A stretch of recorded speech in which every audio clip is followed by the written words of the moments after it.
Bonjour, je suis Saint-Ov Benjo, porte-parole de la direction de la diplomatie nationale d'Israël, ici pour vous fournir des mises à jour quotidiennes et des nouvelles en français. Le Hamas a lancé des roquettes depuis Gaza sur le centre d'Israël pour la première fois depuis plusieurs semaines.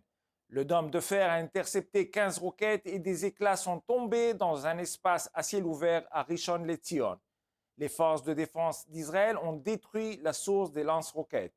Tsahal ne renoncera pas tant que tous les tunnels et lance-roquettes du Hamas n'auront pas été éliminés.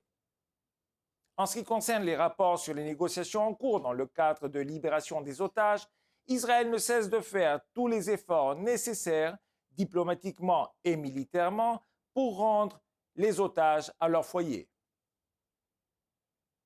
Les preuves de l'implication du Hamas dans l'organisation d'aide aux réfugiés palestiniens gérée par les Nations Unies sont de plus en plus nombreuses.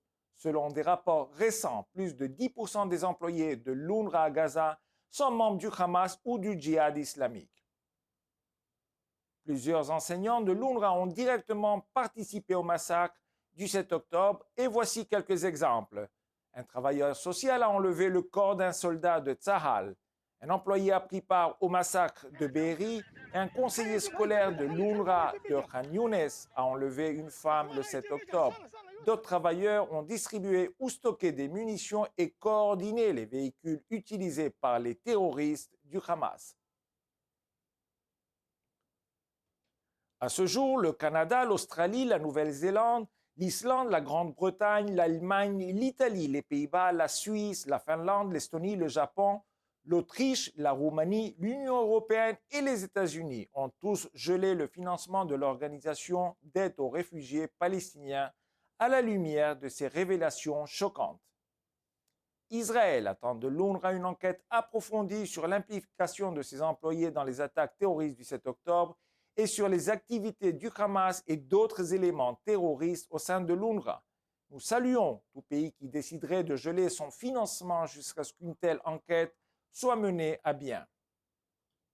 Hier, l'otage libéré Amit Sosna a témoigné de ce qu'elle a vécu pendant ses 55 jours de captivité à Gaza. Traînée violemment hors de sa maison à Kfar Aza, Sosna peut être vue dans des vidéos en train de lutter courageusement contre ses ravisseurs.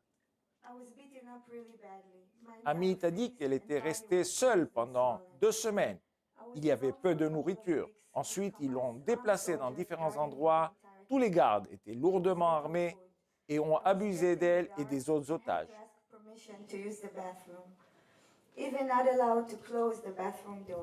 Le tunnel en forme de tombeau était sombre et humide et nous avions l'impression d'être enterrés vivants.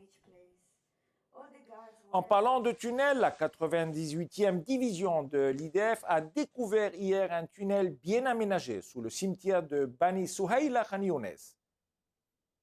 Dans le tunnel se trouvait un bureau à partir duquel un commandant de bataillon de la brigade de Khan Younes a orchestré le massacre du 7 octobre, une salle pour diriger des opérations militaires et les chambres d'habitation des hauts responsables du Hamas.